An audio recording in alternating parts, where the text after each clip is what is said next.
The Embark anti-cheat team just released some really interesting details regarding the cheating problem in Arc Raiders. Okay, let's read through this. Ensuring fair play. I'm gonna be real. The anti-cheat has been a little sussy lately. Like, I think like 3 weeks ago, I got killed multiple times in like a week by the most clear as day cheaters you could ever see in your life. And I never got my kits back. And they were absolutely 100% unequivocally cheating, no question about it. Like at least 3 to 4 players, and I never got the kits back. So either one of two things was happening. One, they never got banned. Or two, they get banned at a later time, and then because it's a significant amount of time has passed since I reported them, that I don't get my kit back. And I know that that tech does exist in other games, especially other extraction shooters, where someone could be cheating, you report them, and they don't get banned for, let's say, 2 weeks or something, and that certain amount of time frame has impacted your ability to get your kit back because it's like too long of a period of time. But whether or not that's happening in Arc Raiders, I actually don't know. But I'm curious to see what we're going to see here as far as changes to the anti-cheat here. So anti-cheat at Embark is a studio-wide effort that protects every player across our games. With Arc Raiders Riven Tides now live, we wanted to share where things stand, what we're building, and how we think about and solve the harder problems when it comes to fair play in Arc Raiders. Okay. I'm glad they're addressing this, by the way. How we protect fair play. Our anti-cheat stack combines kernel level anti-cheat, or excuse me, kernel level protection from easy anti-cheat with detection capabilities powered by machine learning models, trained on a constant flow of player telemetry. Several additional layers sit behind these, which we don't disclose for operational security. Kernel level detection is a necessity because most commercial cheats operate within that space. Without it, we'd have little to no visibility into the tools doing the most damage. We're currently testing a new kernel level solution that we expect will sharpen both detection and precision throughout Speranza and the Rust Belt. On the machine learning side, input telemetry analysis has become one of our most effective tools. We've trained and deployed a set of models dedicated to this, and we've been working with AnyBrain on this research since the start. So as far as kernel level goes, like we already knew that Easy Anti-Cheat has kernel level. In fact, every single game out there has kernel level anti-cheat now. Like regardless of what some people might try to tell you, every single anti-cheat out there is kernel level. If it's not, it's literally worthless. So, you know, you'll get people that like complain about kernel level anti-cheat, you know, when some game comes out and then they go back and play Fortnite and don't realize that Fortnite has kernel level anti-cheat. Like some people are just clueless. So kernel level is the industry standard for anti-cheat, and it's literally required to actually do anything of value. And yeah, so there's that. I don't know a lot about the machine learning models, to be honest, but I'm guessing that's kind of like AI driven, right? Where it's like figuring, like analyzing data and like coming to conclusions and then acting on that. But I don't know. That'll be interesting to see. But I mean, like, is all this stuff like active right now? Because from like my experience and from when I've watched from other streamers where I watch them get clear as day hacked, and like they're getting hacked on by the same people over and over again, and they're just not getting banned. So is it actually working? I don't know. Let's see what else we have here. Accessibility and intent. Managing accessibility devices is one of the harder problems in an anti-cheat. Yeah, so this is what gets people accidentally banned, is with peripheral software and or like accessories, like foot pedals, for example. Sometimes a foot pedal will give a false positive for anti-cheats, and it's not just the Arc Raiders where that'll happen. It happens with like Ricochet and Call of Duty, and like that's just one example. I'm sure there's a million peripherals that confuse the anti-cheat. Anyway, players who rely on this equipment need to be able to play, and because official solutions are expensive, players often use lesser known devices to achieve the same goal. Of course, in the wrong hands, these tools can also be used to cheat. The signal we care about is intent. Our systems analyze telemetry and communication patterns to distinguish legitimate accessibility use from abuse. So players who depend on these devices can play and keep playing. This is a process that continues to be refined, but we're dedicated to the work and the results we've seen thus far. Official devices from major platforms are well known and common, so we're able to detect them with accuracy and understand the intent behind their use. Our partners at AnyBrain are constantly expanding their knowledge of various accessibility hardware, helping us detect more and refine the use cases, making our machine learning detection smarter, more reliable, and more accessible with time. Obviously, getting false banned for 30 days for using some accessory that's like maybe lesser known that you got at like a cheaper price point than like whatever the more expensive version is, that that needs to be corrected. So it sounds like they're, at least, of course we know they're aware.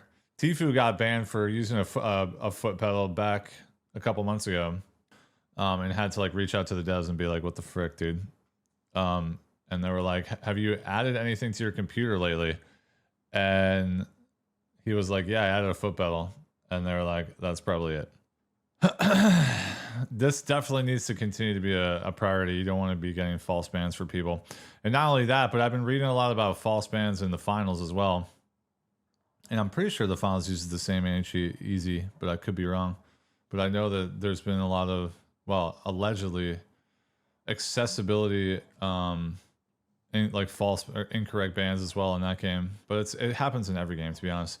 How ban appeals work: every ban appeal is reviewed by a person on our team. The process isn't automated, and we keep refining it as we learn more about the cases that come through.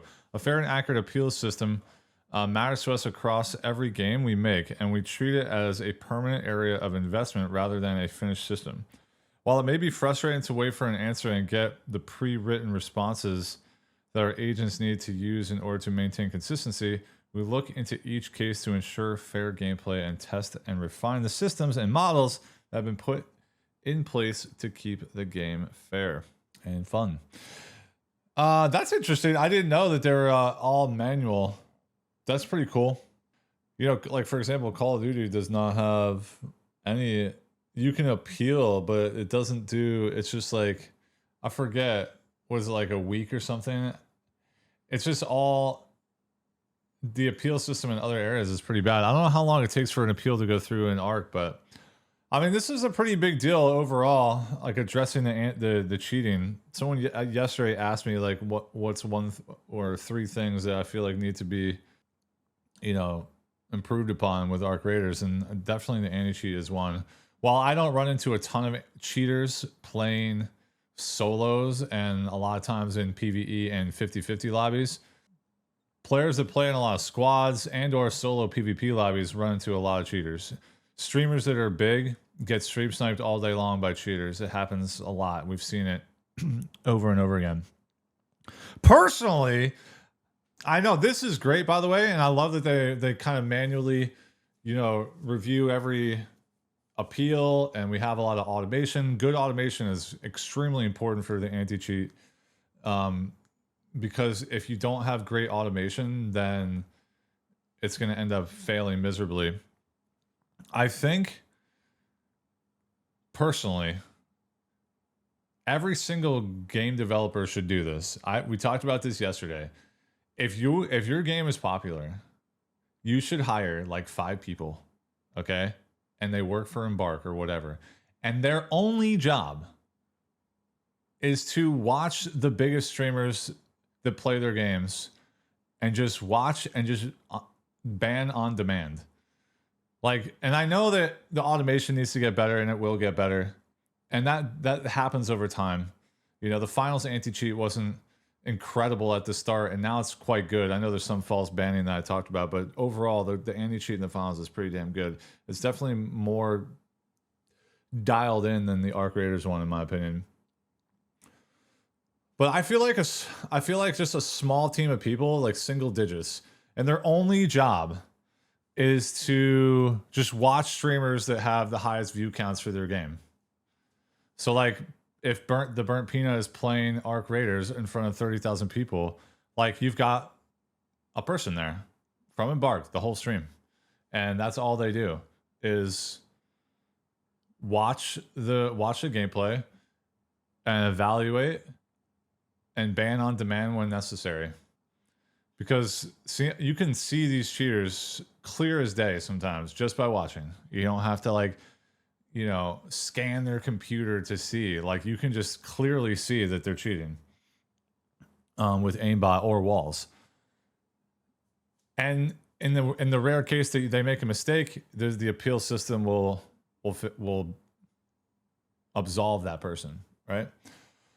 I just feel like it's a no-brainer, not just for Embark, but for every single major company, right? Because like if you have a streamer with 30,000 viewers playing your game and they're getting hacked on by the same people over and over again every single game, and those people are never getting banned, then obviously they have to go play something else. And then all of a sudden you lose 30,000 people looking at your game. So not only is it you're just losing that viewership, but people are also now have a negative feeling about the game because there's cheaters running, quote unquote, running rampant, right? Imagine if you were Embark and like cheaters were you know, killing the burnt peanut over and over again, and they were just banning on demand. The amount of W Embark comments that you would have in the chat would be huge, and it would dramatically it would just be really good PR too, to just know that like they're that dedicated to trying to help when they can.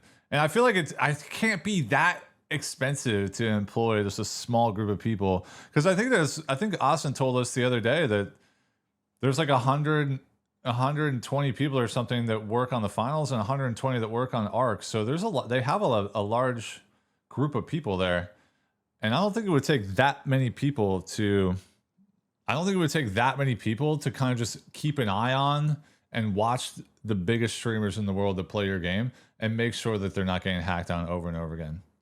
So that's my thoughts on it.